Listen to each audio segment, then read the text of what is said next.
Your Excellencies, dear friends, ladies and gentlemen, it's a great pleasure to be here today.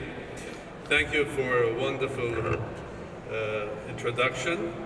Basically, I do realize I'm the Berlin Wall between this wonderful weather and your nice dinner, and the reception will be finished soon. So I will try to be very short and sharp. But the theme of that I would like to shortly attract your attention is connected with sustainability. Why? Why quantum behavior? Why quantum behavior of global risks? And why sustainability? At the end of the day, we all realize that we live in 21st century. A century which is very special, a century which the world is interlinked, interconnected, when the things are happening with the speed of light, when the things are happening in one place or in the world, the next moment they are in the other place and the recognition is there. So it's a completely different world. 2 or 3 points that I would like to make shortly. Number one, globalization. There are papers and discussions that today is the end of the globalization. I completely don't agree with that. When we speak about globalization, and the globalization is at the end of the day the trade between big countries or smaller countries and the barriers that are building up today, then maybe you can speak about some sort of barriers and the slowdown of the globalized trade. But the globalization is no longer a process which is a macro process, it's a micro process. People in the world, trade, relations, connections, information is so much interconnected that globalization will grow, continue, and with higher speed. Point number 2, we are speaking about the Industrial Revolution. Yes, about the 4th Industrial Revolution. If you look at the several last centuries of the mankind and the development, basically we had a revolution, and discoveries or specific factors, be that in energy or in physics, and steady growth, and then another revolution and another steady growth. The 4th, the Industrial Revolution, or the 5th one or the 6th one coming, I don't agree that there will be revolutions ahead.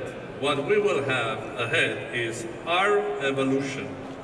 So that means rapid with big R, evolution with big E, means rapid evolution or constant revolution, because the revolutions will happen both in science, technology, industry, trade so quickly that we'll not be able to say, okay, this was the 4th revolution, the next one, the 5th one.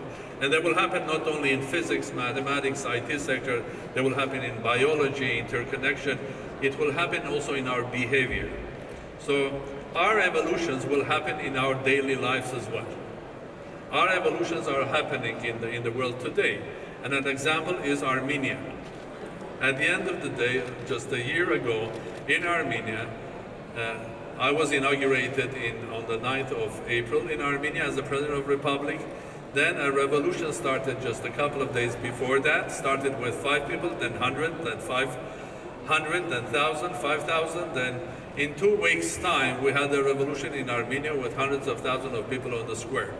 And this was not an organization, this was not a political party, this was a Facebook revolution, this was a 21st century revolution. So our evolutions are going to happen not only in science, technology, trade, but also in political life as well. The same happened in France, the same is happening in the United States, in other countries in Europe. Why? Because this world more and more is becoming not classical. Not classical, and I would like to bring an example from quantum physics. Like 100 years ago, I think physicists, they did understand everything what was happening worldwide. How the mechanics worked, they could explain everything in the world, but gradually there were events that they couldn't explain because the ideas, the philosophy of classical mechanics didn't work.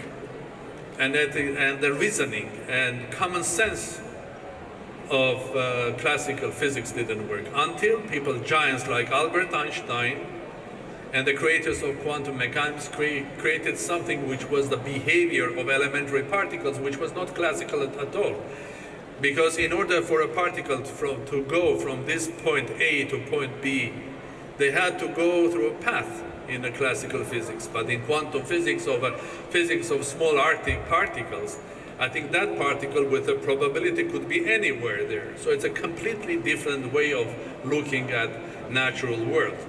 So I argue that in 21st century we're entering the time of quantum behavior of global risks, and also quantum behavior of global politics, regional politics, individual politics, where the power of an individual, like in physics, a power of a very high-speed elementary particle hitting uranium of a specific mass can create a chain reaction, which cannot be stopped with a hammer, which is a classical behavior. So events, social events, political events in the 21st century are going to have a completely different behavior.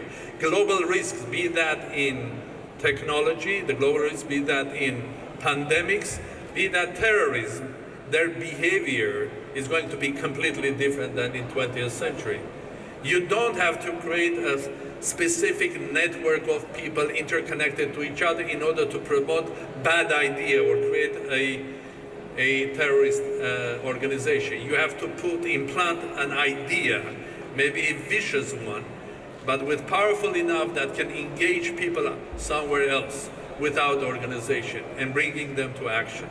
So the world, with its risks, be that pandemic, financial risks happening, a word in New York or in Washington can create a big change worldwide.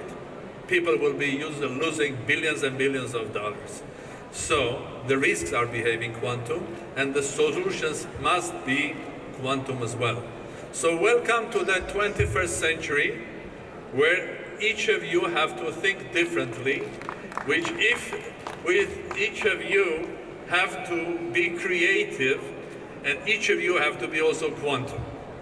And here I would like to stop, because these are just simple, small particles from a book that I am finishing that will be published in spring. And I'll be very happy to present to all of you, and the book will be called The Quantum Behavior of Global Risks. Again, thank you very much. And I would like to raise my thanks to His Highness for his kind invitation to visit United Arab Emirates, which I am doing with great pleasure. I would like to thank you, the government, excellencies, for this wonderful opportunity, and also to be present at this very important conference on sustainable development. And sustainable development, we should look at it because the sustainable development will also have a quantum behavior. This is something that I will speak in 2 days' time. Thank you very much. Have a nice evening. And enjoy your dinner.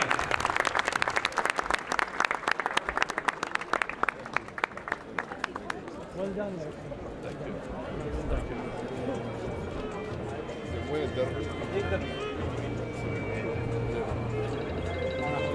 you.